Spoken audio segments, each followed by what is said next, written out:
I welcome you all in the online session of power distribution and utilization. Hope you all are fine and having good health.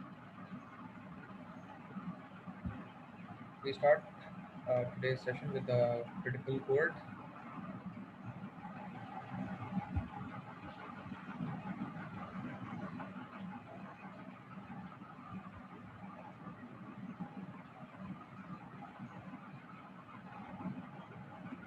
So last we are discussing about the voltage regulation and voltage drop.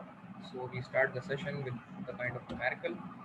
Last हमने इस numerical को discuss किया था.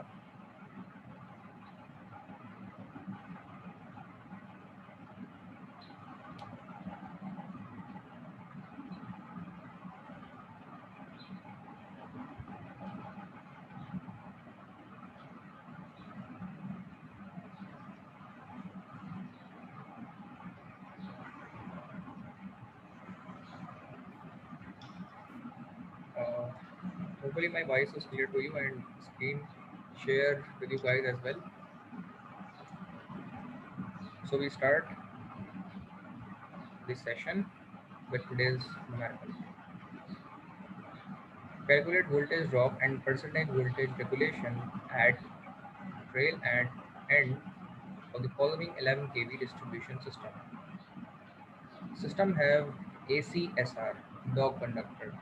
ACSR के बारे में कोई बताएगा और ये डॉग कंडक्टर क्या है, ACSR क्या है? सर ये जो ACSR है एल्यूमिनियम कंडक्टर स्टील रीएनफोर्समेंट होता है। जो हमारा कंडक्टर होता है एल्यूमिनियम का होता है सर, और उसके अंदर जो है ना एक स्टील की वायर होती है जो मीन्स कि उसको एक वो स्ट्रेंथ प्रोवाइड कर रही होती है सर। जी बिल्कुल। ये अच्छा डॉग का मतलब डॉग लिखा हुआ है यहाँ पे। सर डॉग जो है ना ये कंडक्टर की कैटेगरी होती है ना, टाइप होती है, तो उसमें उस हिसाब से उसकी जो एम्पेयर रेटिंग होती है वो मेंशन होता है सर डॉग के वोल्टेज अलावा के हिसाब से। जी ये वैसे डॉग के अलावा कोई नाम याद होगा आपको ACSR की टाइप में तो बताएं।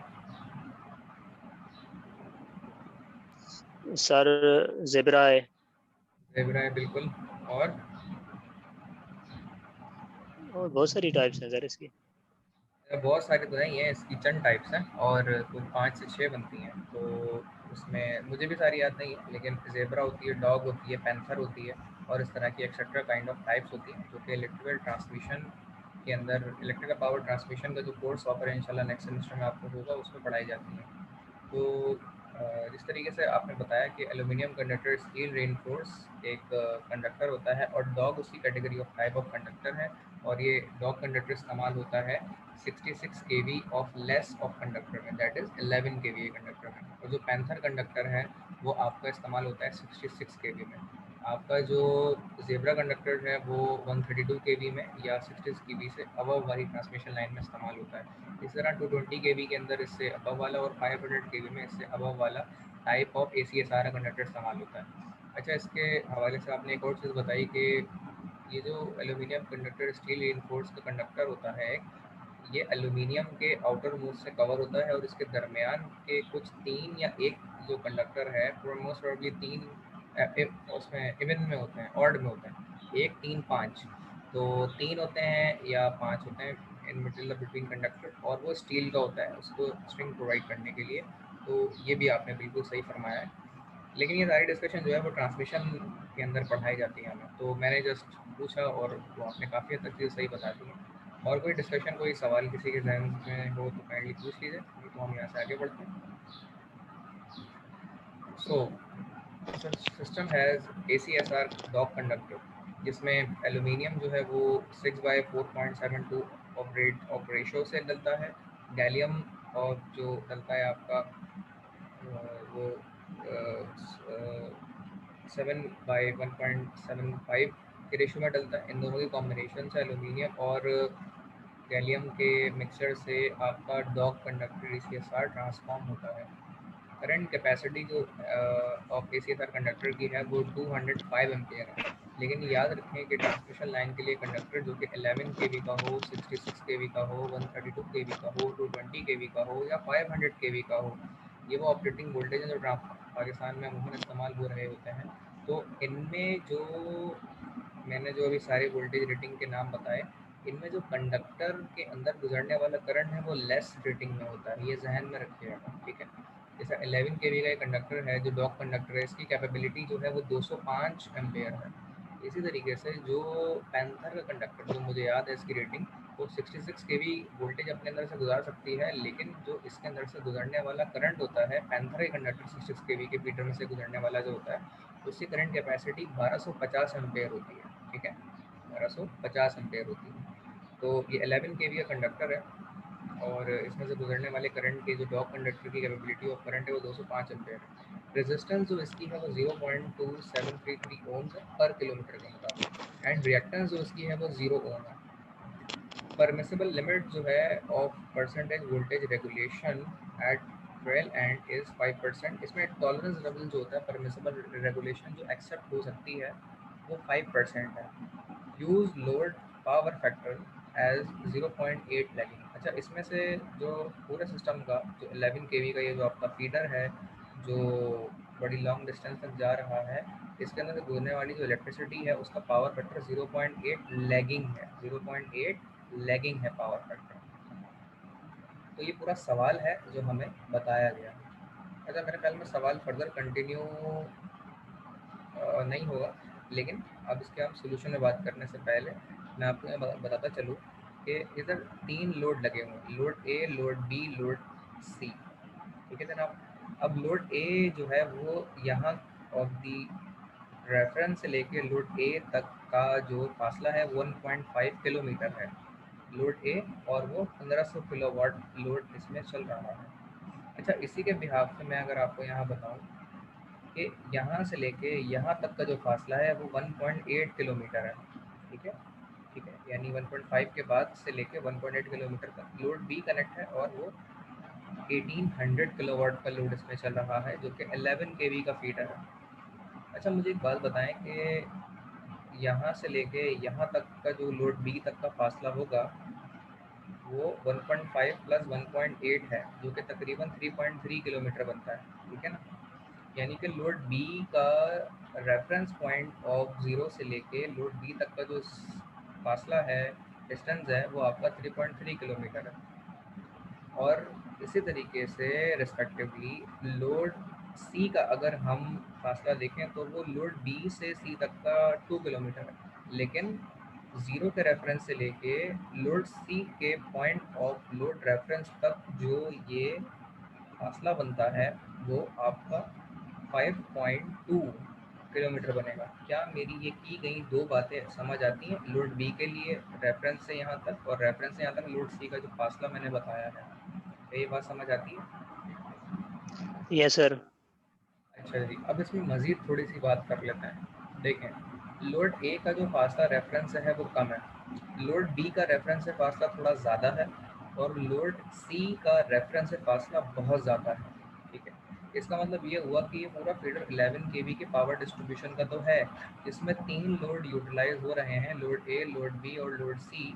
तो आपको जो वोल्टेज रेगुलेशन सबसे ज़्यादा मिलेगी वो लोड सी के एंड पे मिलेगी, और लोड बी के एंड पे वोल्टेज रेगुलेशन थोड़ी कम मिलेगी, और लोड ए पे वोल्टेज रेगुलेशन बहुत कम मिलेगी। इन 3 चीज़ों की वजह मुझे बताएं क्यों? क्योंकि जितनी बढ़ेगी उस हिसाब से हम ड्रॉपेज बढ़ते जाएंगे सर। क्या चीज़ बढ़ती जाएगी? वोल्टेज करंट जैसे बढ़ती जा रही है तो हमारे उस हिसाब से जो वोल्टेज ड्रॉप है वो भी लोड के हिसाब से बढ़ते जा रहे हैं सर। जी जनाब, इस वजह से हमारी वोल्टेज रेगुलेशन भी बढ़ बिल्कुल बिल्कुल सही फरमाया आपने।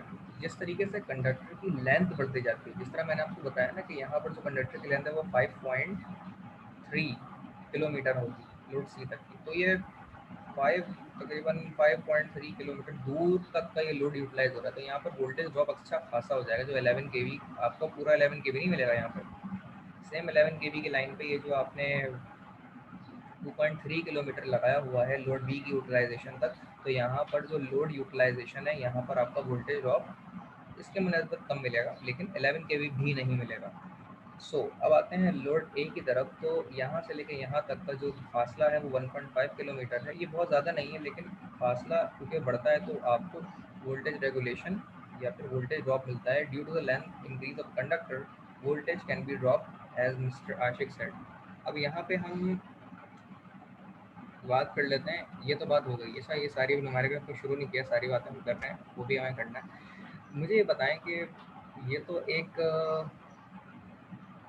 एक लॉस है, एक प्रॉब्लम है मेरे लिए ना, कि भाई वोल्टेज ड्रॉप आ रहा है, यहाँ वोल्टेज ड्रॉप आ रहा है, यहाँ बहुत वोल्टेज ड्रॉप आ रहा है, इसके आगे अगर मैं एक लोड लगाता हूँ डी तो और ज़्यादा वोल्टेज ड्रॉप आ जाएगा। अब मुझे ये बात बताएं कि इस प्रॉब्लम को अगर मुझे सॉल्व करना है तो मैं क्या करूँगा?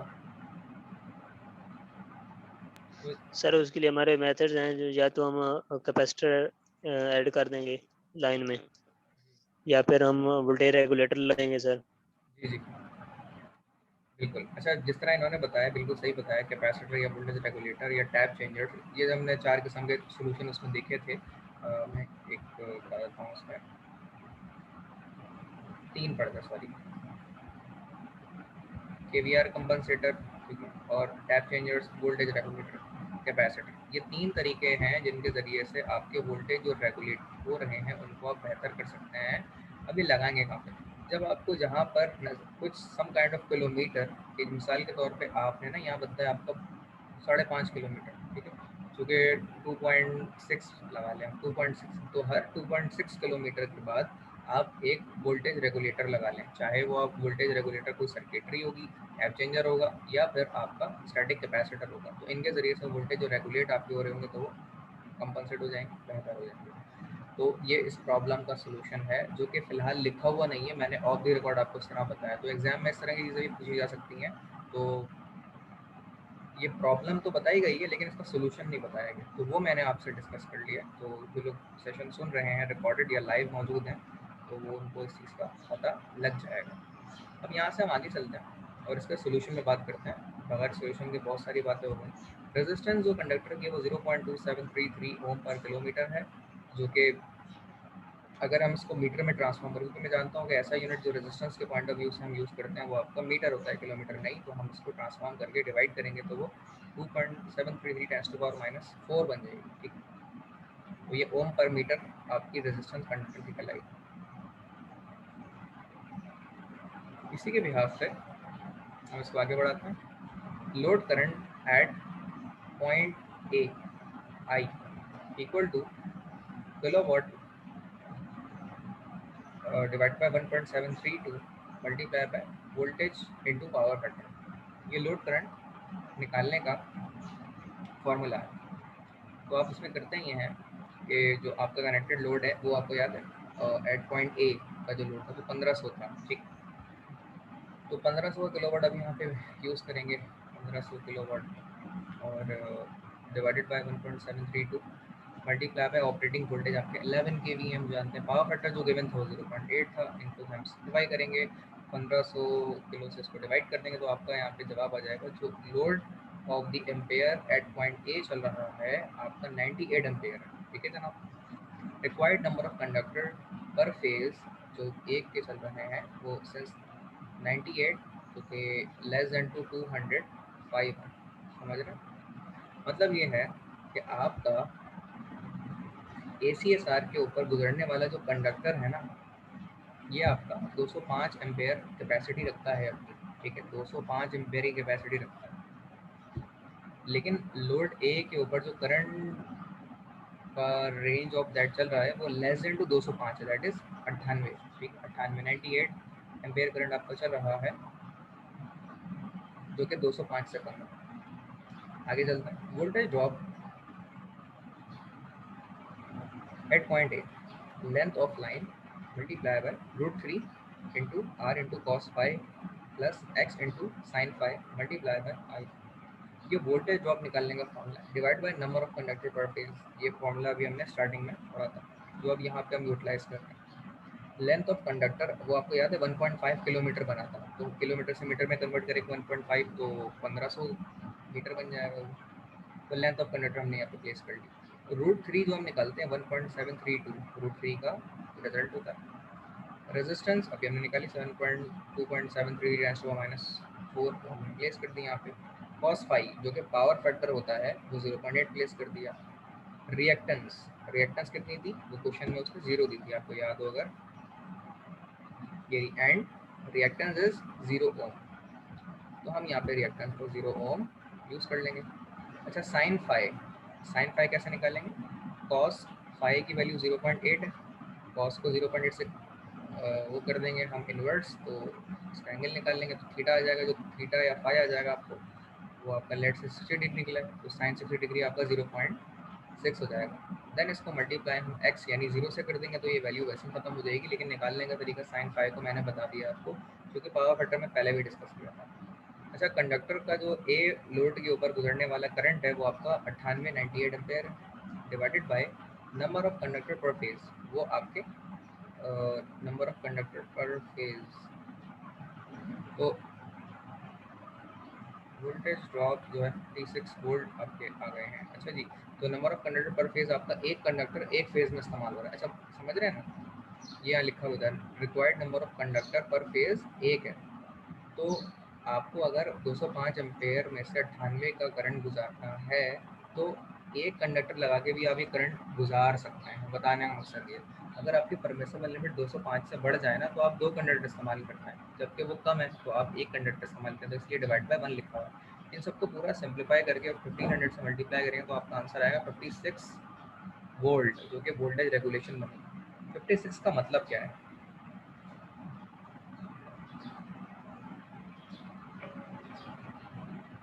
जी जनाब। सर ये वोल्टेज ड्रॉप है ना? वोल्टेज ड्रॉप तो है, लेकिन इसको एक्सप्लेन तो करें।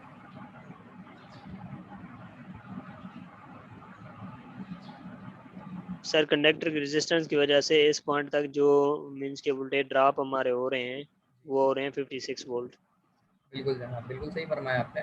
कंडक्टर की जो लेंथ की वजह से जो रेजिस्टेंस आपकी बड़ी है, उसमें इजाफा होने के नतीजे में आपका जो वोल्टेज ड्रॉप हुआ है वो 56 वोल्ट है, 56 वोल्ट। तो 56 वोल्ट एट पॉइंट ए, यानी यहाँ से यहाँ तक जो आपका 11 के वी आपको चाहिए था ना, ये लोड यूटिलाइज करनी है, तो आपको 11 के वी नहीं मिलेगा, 11 के वी से 56 वोल्ट कम होकर मिलेंगे आपको। तो वोल्टेज जो ड्रॉप यहाँ पे हुआ है वो ये है, तो वोल्टेज रेगुलेशन इस तरीके से हम आप हमारी यहाँ पे हासिल होगी। लेकिन अब ये तो वोल्टेज ड्रॉप हमने निकाला है, वोल्टेज ड्रॉप वोल्टेज रेगुलेशन तो अब हम निकालेंगे। तो अब आते हैं इसकी तरफ।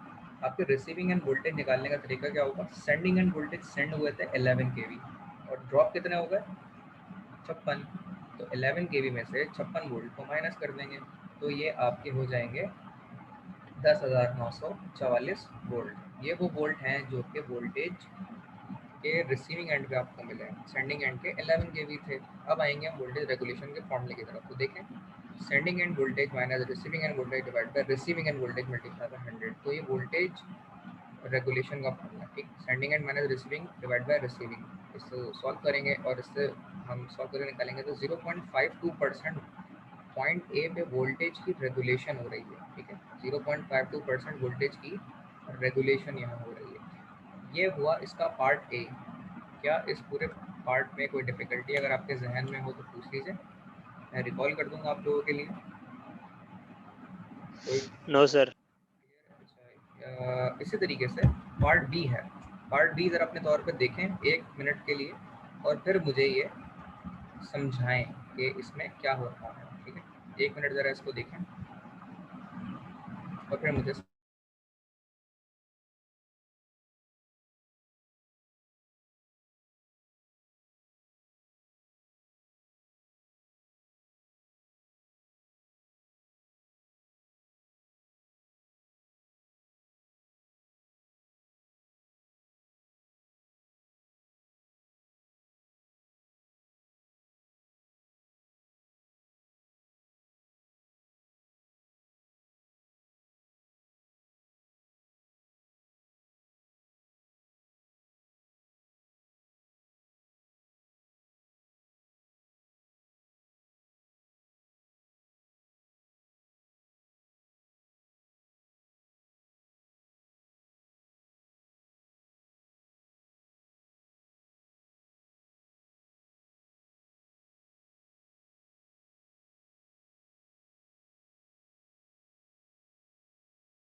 जी जनाब, तो हमने पार्ट बी को यहाँ डिस्कस कर रहे थे, तो मुझे बताएं कि आपको ये न्यूमेरिकल समझ आ गया पार्ट बी का जो है?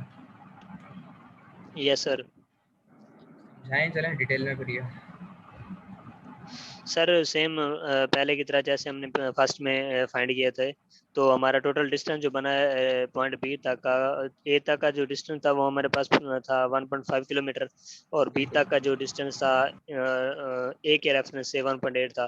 तो हम अगर जीरो के रेफरेंस से देखो तो हमारा टोटल डिस्टेंस दोनों को ऐड कर लेंगे, जो कि हमारे पास 3.3 किलोमीटर बनेगा, यानी 3300 किलोमीटर बन जाएगा सर, सॉरी बिल्कुल 300 मीटर बन जाएगा सर। बिल्कुल। तो इसमें आगे हम वोल्टेज ड्रॉप का सर फार्मूला अप्लाई करेंगे पॉइंट बी पे।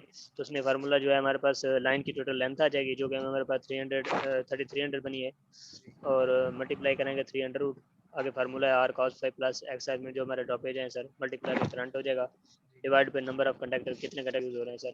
तो उस हिसाब से देखेंगे कि हमारा जो अम्पेयर आ रहे हैं 205 से कम आ रहे हैं तो सिंगल कंडक्टर यूज होगा, अगर 205 से ऊपर होंगे तो डबल कंडक्टर यूज करेंगे सर।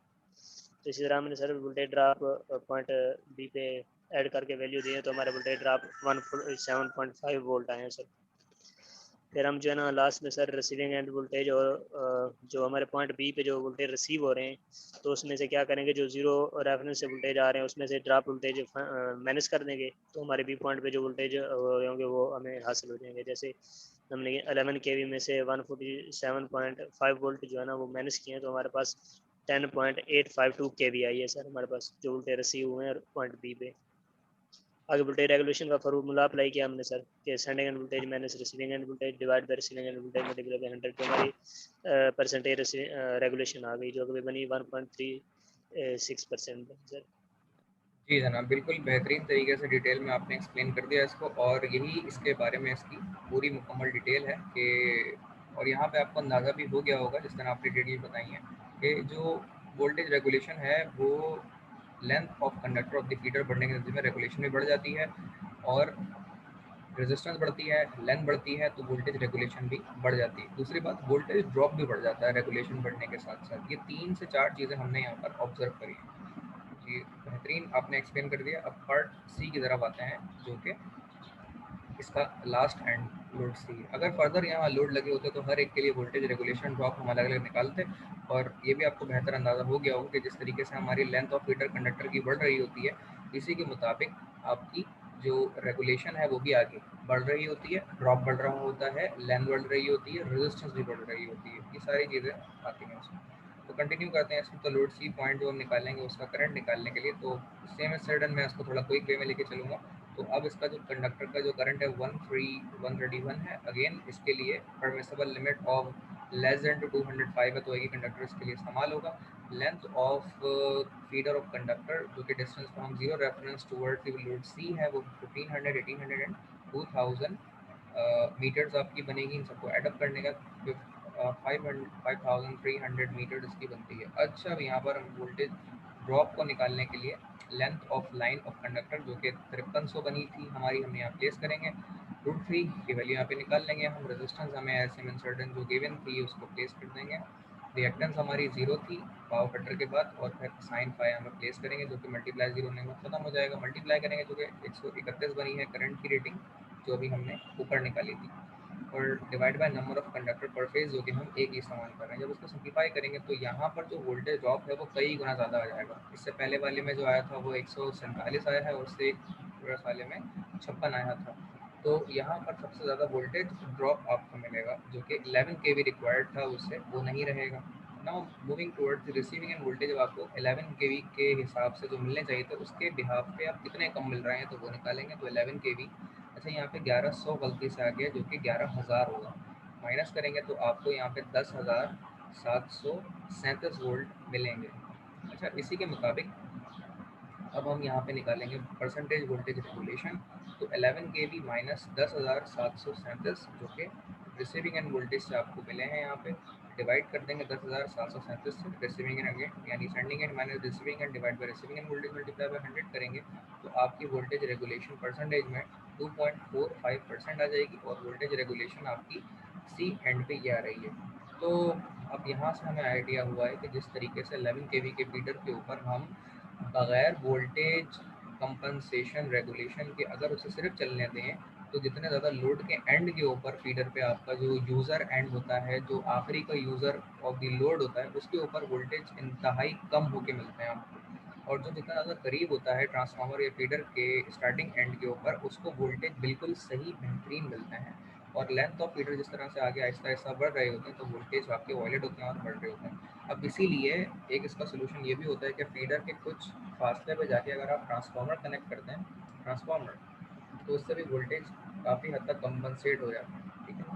तो यहाँ तक हमारा ये न्यूमेरिकल पूरा हो जाता है। होपफुली ये सारी बातें जो हमने इतनी डिटेल डिस्कशन में यहाँ पर आप लोगों के साथ डिस्कस की हैं, कोई डिफ़िकल्टी उसमें नहीं होगी और तमाम तर चीज़ें आपको क्लियर होंगी। इस न्यूमेरिकल के बाद हम आगे आते हैं एबीसी केबल की तरफ। ABC cable stand for aerial bundle conductors कहलाते हैं आपके, जो कि नॉर्मली के इलेक्ट्रिक में इंस्टॉल किए भी हैं। ABC cable, aerial bundle conductors. और इन केबल का फ़ायदा ये होता है कि ये केबल डिस्ट्रीब्यूशन के लिए इस्तेमाल किए जाते हैं, aerial cable conductors, aerial bundle conductors cables. और ये आपके कवर केबल कहलाते हैं, ठीक है। इनके अंदर जो थ्रिफ्ट का पार्ट होता है वो, यानी चोरी वगैरह आप इसमें नहीं कर सकते, और चोरी करने के लिए आपको कंडक्टर को छीलना पड़ेगा और फिर दीगर चीज़ें आप इसमें कर सकते हैं। लेकिन ये एक सेफ साइड कंडक्टर है। इसका फ़ायदा ये भी होता है कि उन तमाम तरसीलात के अंदर जहाँ पर वोल्टेज की, इलेक्ट्रिसिटी की ट्रांसपोर्टेशन आपने करनी होती है सेफ साइड, तो इन कंडक्टर्स को इस्तेमाल करके आप कर सकते हैं। अगर किसी शॉर्ट सर्किट के नतीजे के अंदर या ओवरलोड के नतीजे में ये केबल बहुत ज़्यादा गर्म भी हो जाता है, तो जब टूट के गिरता है तो किसी इंसानी जान का, इमलाक का नुकसान नहीं होता। उसकी वजह यह है कि क्योंकि ये कवर केबल है। तो कवर केबल के बहुत ज़्यादा फ़ायदे हैं और इसको हम डिस्कस करते हैं। तो ABC cable consist of fully insulated conductors suspended above the ground. Ground से ऊपर होती है, सस्पेंड की जाती है ऊपर की जाने पर, ये हैंग किए जाते हैं एंकल्स के ज़रिए से। It is utilise where greater safety and reliability are required and less space is available. ये उन जगहों पे इस्तेमाल किया जाता है जहाँ पर आपकी सेफ्टी, रिलायबिलिटी और लेस स्पेस रिक्वायर्ड है। लेकिन हमारा मकसद चोरी का ज़्यादा होता है, उससे बचाने के लिए हम इन कंडक्टर्स को इस्तेमाल करते हैं। तो आप अगर बहुत सारे इलाकों में, अपने इलाकों में देखें तो आपको ये कवर केबल नज़र आएंगे और इनके बहुत ज़्यादा फ़ायदे। इवन मैं आपको ये एग्जांपल दूं कि हमारे एरिया के अंदर जो मेन रोड है, वहाँ पे जो ओपन केबल डलते हैं ना, आपको पता होगा ये रेड डलता है, फिर थोड़े स्पेस से ये रेड, येलो, फिर बड़े स्पेस से ब्लू और फिर न्यूट्रल। तो ये 4 केबल जा रहे होते हैं। अब होता ये था कि वो रोड बहुत बड़ा था और उनमें जो एड्जेस के ऊपर उन्होंने पोल लगाए हुए थे ना, उनमें फासला बहुत ज़्यादा था। और सारा मसला ये था कि हवा जब बहुत तेज़ आंधी वाली चलती थी तो उसमें जो टंगस्टाइल स्ट्रेंथ सैग था ना, वो बहुत ज़्यादा होना था या जो भी था, तो केबल आपस में मिल जाते थे। और केबल थी ओपन, कवर केबल भी नहीं थी, तो वो केबल टूट के नीचे चलने वालों के ऊपर गरम गरम केबल गिर जाती थी। ऐसा हादसाती इत्तेफाक तो अमूमन किसी के साथ हुआ नहीं, लेकिन केबल बहुत ज़्यादा गिरती थी, बिल्कुल शॉर्ट सर्किट। और आप जानते हैं शॉर्ट सर्किट से जली हुई, टूटी हुई केबल का जो टेम्परेचर होता है वो कितना ज़्यादा ड्रास्टिकल होता है। मतलब एक इंसान के हाथ पे वो गिर जाए तो आप पता होगा कि 11 केबल कंडक्टर, एक जो 97 मरतबा गिर था वो एक बच्चे के हाथ पे गिरा, उसके हाथ ज़ाया हुआ दोनों। तो इतना ज़्यादा ट्रिमेंडस लेवल का टेम्परेचर होता है और एम्पेयर इसमें से गुजर रहे होते हैं, तो ये बहुत ज़्यादा हार्मफुल है। इसीलिए कवर केबल इसको इस्तेमाल किए जाते हैं, ठीक है। Do they, however, have the same disadvantage as open wire construction? Required proper vertical clearances over roadways, walkways and structures. तो इनके structures बनाए जाते हैं जिनके ऊपर इनको हैंग आउट किया जाता है और उनमें से इसको गुजारा जाता है। तो मेरे ख्याल में जो ऑनलाइन सेशन में हमारे साथ लोग हैं उन सब ने ये केबल देखे हुए हैं, कवर केबल, एबीसी केबल जो हमारे इर्द गिर्द गुजर रहे हैं, यस सर।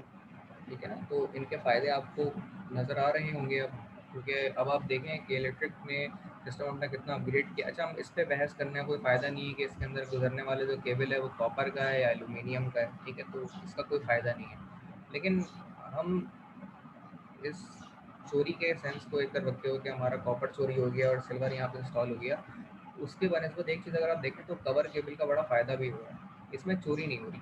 और याद रखें कि कराची का सबसे एक अलमिया ये भी है कि यहाँ पर जो बिल भरने वाले हैं, चोरी करने वालों का बिल, भरने वाले बिल भी लोग अदा करते हैं। तो आपके बराबर में अगर कोई शख्स कुंडे पे अपने 3 एसी चला रहे हैं ना, और आप अपना बिल भर रहे हैं, वो भी बिल भर रहे हैं, तो ये यकीन करें कि आप, ये ओपन केबल की मैं बात कर रहा हूँ, उसने कुंडा लगाया और 3 एसी चला रहा है वो अपने घर में, और आपने कुंडा नहीं लगाया मिसाल के तौर पर। तो डिस्ट्रीब्यूशन ऑफ यूटिलिटी जो ये देखती है ना कि पीएमटी के ऊपर जो मीटर लगा हुआ है वो यूनिट बर्न किए, और इंडिविजुअल घरों से यूनिट जो बर्न होकर बिल आया उन दोनों का मवाजना किया जाता है। अब ये पीएमटी के ऊपर जो मीटर लगा हुआ है वो तो यूनिट बता रहा है कि जनाब 2000 बर्न हुए हैं, जबकि रिकवरी ऑफ द यूनिट जो यूज़र के एंड से की गई है वो 2500 हुआ है। तो 500 यूनिट जो एक्स्ट्रा आए हैं वो किसके एंड पे जाएंगे? वो वही बिल भरने वाले लोग भरते हैं, यानी कि आप बिजली चुराएं भी नहीं तब भी आपको चुराने वालों का बिल भरना है। तो इससे सबसे आसान तरीका ये था कि आप कवर केबल को इस्तेमाल कर लें, इंस्टॉल कर लें, तो आप काफ़ी हद तक 99% श्योर होंगे कि अब इलेक्ट्रिसिटी चोरी नहीं हो रही। दूसरी बात, जिन इलाकों में इलेक्ट्रिसिटी चोरी नहीं हो रही, रिकवरी पूरी है, तो वहाँ पर लोड शेडिंग का दौरानिया भी कम है या ना होने के बराबर है। ये चीज़ भी आपने कई इलाकों में ऑब्जर्व या अपने इलाकों में ऑब्जर्व की होगी। ये एक बेसिक सी बात है। तो ये तमाम तर चीज़ें हमने डिस्कस की हैं एरियल बंडल कंडक्टर्स के हवाले से, सेफ्टी के हवाले से। एक चीज़ इसमें आखिरी बात मैं बताता चलूँ, जो मैंने ऑब्जर्व करी है इन एरियल बंडल कंडक्टर्स के ऊपर, जो इनके कनेक्टर्स लगा रहे हैं ना, कनेक्टर्स, उनमें मसला ये है कि वो करीब करीब लगा रहे हैं कनेक्टर्स जो हैं, जिनसे वायर ड्राइव होकर फिर हम अपने मीटर को सर्विस मेन कंडक्टर जाता है हमारा, सर्विस मेन का कंडक्टर इससे निकल के कनेक्टर के ज़रिए से हमारे मीटर में लगता है। अगर आप इसको थोड़ा गौर करें तो ये कनेक्टर आपस में बहुत करीब करीब होते हैं, और जब बारिश बरसती है ना, तो कनेक्टर आपस में कनेक्ट होने के नतीजे में इनमें आपस में स्पार्किंग होती है, फड़क धमाके हो रहे होते हैं छोटे छोटे, फड़क फड़क फड़क करके ना, हर थोड़ी देर में। जैसे इसको इस तरह इमेजिन करें कि एक पानी की बूंद गिरी या बारिश हुई, और वहाँ से पानी का जो है ना फ्लो होता हुआ एक कनेक्टर से दूसरे कनेक्टर में कहीं ना कहीं छोटा सा माइन्यूट सा पाथ अगर बन गया, नमी का भी या पानी का भी, तो क्या होगा? स्पार्किंग होगी। ठीक है।